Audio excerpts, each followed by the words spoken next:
रजीम बिस्मिल्लाहिर्रहमानिर्रहीम इन्नल्लाहा व मलाइकतहु युसल्लूना अलन नबी या अय्युहल्लज़ीना आमनू सल्लु अलैहि व सल्लिमू तस्लीमा अस्सलातु वस्सलामु अलैका या सय्यदी या रसूलल्लाह व अला आलिका व अस्हाबिका या सय्यदी या हबीबल्लाह। करम की भीख मिले तो हयात बची है, हुजूर आपका वास्ते तो बात बची है।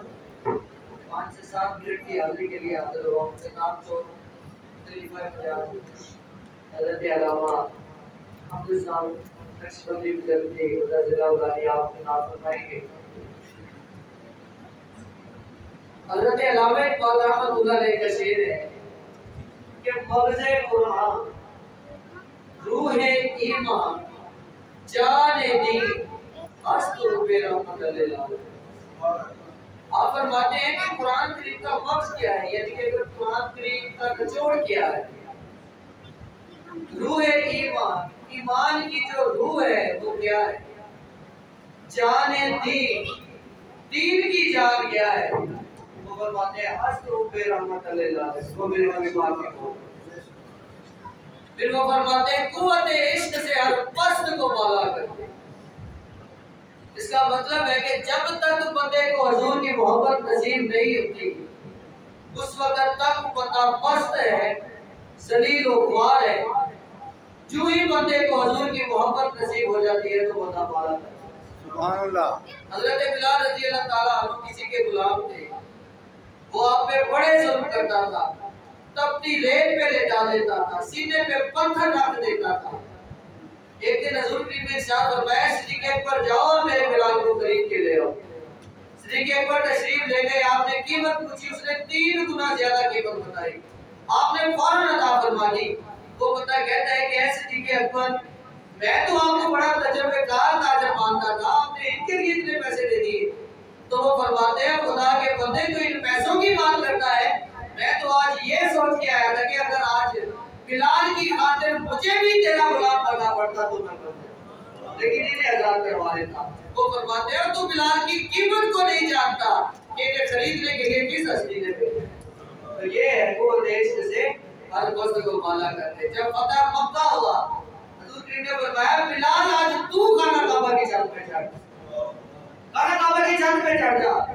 अब जरा गौर फरमाए कहां वो रेत पे लेटना, कहां वो इतने जुल्म सितम सहना, वो कहां सीने पे पत्थर रखा जाना, कहां वो तपती रेत पे लेटना, अब कहां खाना काबा की छत पे चढ़े। ये है वो देश से हम बस को बाला।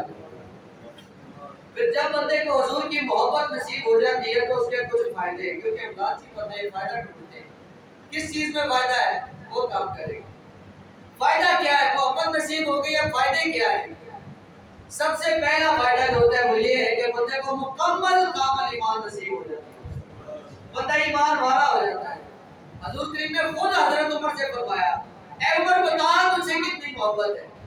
वो अर्ज करते या रसूल अल्लाह अपनी जान से ज्यादा नहीं करता, बाकी हर चीज से ज्यादा आपसे मोहब्बत है। फरमाया उमर अभी कुछ नहीं, उमर अभी कुछ नहीं। फिर नजर करम डाली, मोहब्बत अता फरमाई। उसी समय हजरत उमर अर्ज करते या रसूल अल्लाह अब आप मुझे मेरी जान से भी ज्यादा दे। फिर इरशाद फरमाया उमर अब तेरे ईमान को कमाल हुआ। तो ईमान की बुनियाद मोहब्बत रसूल है और वो मोहब्बत मेरे नबी पाक को अता फरमाते हैं। मोहम्मद की मोहब्बत दीन हम की शर्त अव्वल है, अगर इसी में हो कामी तो सब कुछ नामुकम्मल है। दूसरा फायदा ये है कि बंदा हशर में और जन्नत में नबी पाक के साथ है। एक साहबी हाजिर हुए या रसूल अल्लाह क़यामत कब आएगी। अब देखिए सवाल कैसा किया साहबी ने। आज क़यामत का नाम लेके बंदे के पैरों के नीचे से निकल जाती है। वो अर्ज करते हैं या रसूल अल्लाह क़यामत कब आएगी। फरमाया भाई बड़ा हौलनाक दिन है, क्या तैयारी की है। वो अर्ज करते हैं या रसूल अल्लाह तैयारी इतनी नहीं है। फरमाया फिर तेरे पास है क्या। वो अर्ज करते हैं या रसूल अल्लाह अल्लाह और उसके रसूल से मोहब्बत। तो बंदे कहते हैं नबी पाक की मोहब्बत को फायदा नहीं देती। वो सहाबी डायरेक्ट अर्ज कर रहे हैं या रसूल अल्लाह मुझे आपसे मोहब्बत है। फरमाया बस तो फिर खुश हो जा, कल जा मैं हूंगा तेरे साथ। फिर इरशाद फरमाया जिसके साथ मोहब्बत होगी उसका हशर नशर उसी के साथ होगा। तो रात ये मोहब्बत का फायदा है। अगर जन्नत में नबी पाक का साथ चाहिए तो फिर आज मेरे नबी पाक से मोहब्बत। फिर जब बंदे को मोहब्बत नसीब हो जाती है तो उसकी कुछ निशानियां हैं। अब बंदा कहता है कि मैं ड्राइवर हूँ, गाड़ी चलानी ना आए, तो इसका मतलब अपने दावे पे झूठा है। मोहब्बत है तो क्या निशानियां हैं? सबसे पहली जो बड़ी निशानियों में से बड़ी निशानी जो है वो ये है कि बंदा नबी पाक से मिलना चाहता है, हजूर का दीदार चाहता है। हजूर सैयदना सिद्दीक़ अकबर रज़ियल्लाहु ताला आपके बारे में फरमाया कि मेरी सारी उम्मत का ईमान एक पलड़े में, और कहने सिद्दीक़ अकबर का ईमान एक पलड़े में, फिर भी सिद्दीक़ अकबर का ईमान भारी है। ऐसी हस्ती आप फरमाते हैं, या रसूल अल्लाह, मेरी सिर्फ ये दुआ है कि आपका चेहरा एक दस और मेरी आंखें। तो ये मोहब्बत की निशानी बन गई कि बंदा अपने महबूब को देखना चाहता है, अपने महबूब से मिलना चाहता है, नबी पाक से मिलना चाहता है। उससे अगली निशानी जो है वो ये है कि बंदा अपने महबूब का जिक्र करता है, हजूर अलैहिस्सलाम की शान बयान करता है, दुरूद और सलाम पढ़ता है, महफिल मिलाद करता है, हजूर की शान बयान करता है। जिस तरह के अल्लाह ताला ने कुरान करीम में इरशाद फरमाया कि इन्नल्लाह व मलाइकतहु युसल्लूना अलन नबी या अय्युहल्लज़ीना आमनू सल्लु अलैहि व सल्लिमू तस्लीमा। बेशक वो बंदे शक ना करी, मैं और मेरे फरिश्ते अपने महबूब पे दुरूद पढ़ते हैं। ऐ ईमान वालों, तुम दुरूद भी पढ़ो, सलाम डट के पढ़ो। तो ये मोहब्बत की निशानी है कि बंदा अपने महबूब का जिक्र करता है। उससे अगली निशानी मोहब्बत की ये है कि बंदे को अपने महबूब में कोई नक्श नजर नहीं आता। ये शेर हजूर करीम के सामने पढ़ा गया, या रसूल अल्लाह खुलिक़्ता मुबर्रअन मिन कुल्ली है, या रसूल अल्लाह, अल्लाह ताला ने आपको हर ऐब से पाक और मुनज़्ज़ह पैदा फरमाया। हजूर करीम खुश हुए, अपनी चादर मुबारक तोहफे में अता फरमाई और दुआ की, या अल्लाह, जिब्रील के जरिए मेरे अज़ान की और मदद फरमा, ये और मेरी अच्छी अच्छी रातें लिखे। तो हज़रात, बंदे को अपने महबूब में कोई नक्श नजर नहीं आता। उससे अगली निशानी जो है ये है कि जब हजूर का नाम नामी इसमें ग्रामी मोहम्मद सल्लल्लाहु अलैहि वसल्लम आता है तो अंगूठे चूम के आंखों को लगाता है, साथ रोशनी पड़ता है। हजरत बिलाल ने अजान पढ़ी तो जब हजूर का नाम मुबारक आया, सैयदना सिद्दीक़ अकबर ने अंगूठे चूम के आंखों को लगाए, साथ रोशनी पड़ा। हजूर करीम ने देखा और इरशाद फरमाया, जो मेरे इस दोस्त की तरह करेगा वो दौड़ता हुआ मेरे पीछे जन्नत में आ जाएगा। और मुफ्ती मोहम्मद अमीन साहब रहमतुल्लाह अलैह, जो सारे आलम इस्लाम के मुफ्ती हैं, आप फरमाते हैं कि जो ही बंदा अंगूठे चूम के आंखों को लगाता है, साथ हजूर की ज़ात अक़दस पे दुरूद शरीफ पढ़ता है, दुरूद और सलाम पढ़ता है, उसी लम्हे उसके सारे गुनाह माफ कर दिए जाते हैं, हजूर की शफाअत वाजिब हो जाती है और बंदा जन्नत का हकदार हो जाता है। तो ये काम तो छोटा सा है लेकिन इसका अजर बहुत बड़ा है, क्योंकि ये मोहब्बत की निशानी है। उससे अगली निशानी जो है वो ये है कि बंदा अपने महबूब के तरीके पे चलता है, हजूर की शरीयत मुतहरा पे चलता है। हजूर से मोहब्बत हो और बंदा हजूर के तरीके पे ना हो तो फिर ये नहीं हो सकता, फिर बंदा मोहब्बत पे चलता है। तो हज़रात, ये मोहब्बत की निशानियां हैं। मोहब्बत आती कहाँ से है? पहले फायदे थे ये निशानियां, अब मोहब्बत आती कहाँ से है? एक यहूदी लड़का था, उसके बाप ने उसे सारे खजाने दिखाए, साथ एक छोटी सी डब्बी भी दिखाई। कहा, बेटा ये डब्बी नहीं तूने खोली, खजाने सारे तेरे। बाप साहब के बाहर चले गए, बेटे ने डब्बी खोली, उसमें कलमा शरीफ लिखा हुआ था, उसने पढ़ लिया। बाप साहब वापस आए, पूछा, हाँ भाई डब्बी तो नहीं खोली? वो कहता है, जी मैंने तो खोल ली है, कलमा शरीफ लिखा था, पढ़ लिया, अब मैं हजूर से मोहब्बत करता हूँ, मुझे हजूर करीम से मोहब्बत है। तो उसका बाप बड़े गुस्से में आ गया, क्योंकि वो यहूदी था। उसने अपने गुलामों को बुलाया, कहा मेरी जमीनों पे ले जाओ, सारा दिन मुशक्कत कराओ, रात को हथकड़ियों बेड़ियों से बांध दो। कुछ ही दिन सिलसिला ऐसे चलता रहा। एक दिन हथकड़ियां भी खुद को खुद खुल गई, बेड़ियां भी खुल गई और वो बेटा नबी पाक की तरफ भागा। जिब्रील भी हाजिर हुए, या रसूल अल्लाह, आपका एक आशिक आपकी तरफ भागा आ रहा है। फरमाया, जिब्रील ने ही उस वक्त तक उस बच्चे ने मुझसे मोहब्बत नहीं की थी जब तक कि पहले मैंने उससे मोहब्बत नहीं की।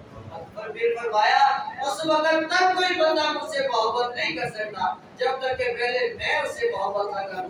मेरी मोहब्बत के सदके में वो मुझसे मोहब्बत करे। अल्लाह के मेरे नबी पाक का एहसान है कि उस यहूदी बच्चे को अपनी मोहब्बत अता फरमा दी। लेकिन रसूल का रूप क्या बताया, क्या इरशाद फरमाया? रसूल की हदीस मुबारक का मफहूम है, सरकार फरमाते हैं, जिसकी बैत नहीं उसकी मौत जाहिलियत की मौत है। हज़रत जितने भी बड़े बड़े पीर देख ले, गौसे आज़म देख ले, हज़रत इमाम अबू हनीफा देख ले, दाता साहब देख ले, बाबा फरीद रहमतुल्लाह अलैह देख ले, जिस भी बड़ी हस्ती का नाम ले वो बैत है। इसकी कुछ एक दो निशानियां अर्ज करता हूँ। मेरे पीर भाई है साईं बाबा के खलीफा साहब है, ये सारे पीर भाई जानते हैं, प्रोफेसर अब्दुल गफ्फार साहब रहमतुल्लाह। वो जब फौत हो गए, मेरे पीर भाई कुछ ऐसे भी हैं अल्हम्दुलिल्लाह जिन्हें साईं बाबा की नजर नाज़िर कश्फुल कुबूर हासिल है, वो कब्र वालों से बातें करते हैं, आज भी करते हैं।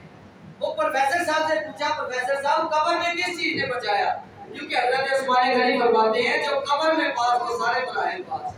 तो जब पूछा गया हजरत साहब कब्र में किस चीज ने बचाया, वो फरमाते हैं कि चूल्ही में कब्र में रखा गया, मेरी कब्र को बंद किया गया, मुनकर नकीर आ गए, तो सही किबला उकाबा वली आजम सैयद डॉक्टर अली मोहम्मद साहब खुद मेरी कब्र में तशरीफ ले और मेरी कब्र को जन्नत का माल बना के चले गए।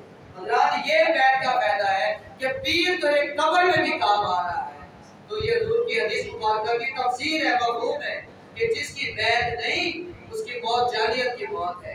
लाहौर में मेरे मुर्शिद पीर ने तकरीर फरमाई, हिसाब के तरीके से समझाया कि कलमा, नमाज, रोजा, हज, ज़कात ये उस वक्त तक सिफर है जब तक हुजूर की मोहब्बत का एक साथ नहीं लगता, क्योंकि जितने मर्जी सिफर हो उनकी कोई वैल्यू नहीं होती जब तक साथ एक ना लगे। आपने इरशाद फरमाया वो एक मेरे नबी पाक की मोहब्बत है। वहाँ एक आलिम दीन बैठे हुए थे, उन्हें जरा ये बात अच्छी ना लगी। वो कहते हैं कि इस बात का हमेशा ख्याल रखा करेगा। हुजूर ने फरमाया कि जब उलमा की महफिल में बैठो तो अपनी जुबान संभाल के बैठा करो, और जब औलिया अल्लाह की महफिल में बैठो तो अपने दिल काबू में रख के बैठा करो, क्योंकि वो अल्लाह के नूर से देखते हैं। औलिया अल्लाह देख के बात करते हैं, उलमा पढ़ के करते हैं, औलिया अल्लाह देख के बात करते हैं। तो इससे सोच में पड़ गया यार ये क्या बात हो गई, ये कोई बात नहीं है, कलमा कैसे सिफर हो गया, रोजा कैसे सिफर हो गया। तो रात को जब सोए ना तो नबी पाक आप में तशरीफ ले आए। वो अर्ज करते हैं या रसूल अल्लाह एक मसला सुनाए, हजम नहीं हो रहा, कलमा, नमाज, रोजा, हज का ये सिफर है जब तक आपकी मोहब्बत साथ ना हो। हुजूर ने फरमाया, पीर साहब ने जो इरशाद फरमाया वो हक फरमाया है। आपने इरशाद फरमाया मुनाफिक तो मेरे पीछे नमाज़ें पढ़ता था, वो मेरे साथ रोजे रखता था, मेरे साथ जिहाद में भी जाता था, किधर गए? कोई काम नहीं आए। आपने इरशाद फरमाया लेकिन अब मैं इसमें तब्दीली करता हूँ। जी या रसूल अल्लाह फरमाइए। हुजूर ने फरमाया वो एक तेरा पीर है लगाता है। सरकार फरमाया वो मुर्शिद की जात जो मुझे नसीब है वो मैं तेरी किस्मत में करता हूँ, वो मुर्शिद मेरी वजह से तुझे अता होता है। साथ एक मंतबत भी सिखाई, सोने पीर दे रंग रही माशाअल्लाह मैं भी सुहागन कीमा। इसमें जो आपके लिए मेरे लिए शेर है कि मेरे साथ साथ एक इत्तिफाकी करो गलतियां माफ तमामी जान इसके शराब में पीमा, इंशाअल्लाह मैं भी सुहागन कीमा। हज़रात के मोहब्बत के फायदे भी उसी को होते हैं, मोहब्बत की निशानियां भी उसी के काम आती हैं जो बैद होता है। अल्लाह ताला हमें बैद होने की तौफीक अता फरमाए, और जो बैद है अल्लाह ताला हमें इस्तकामत अता फरमाए। वो हमारे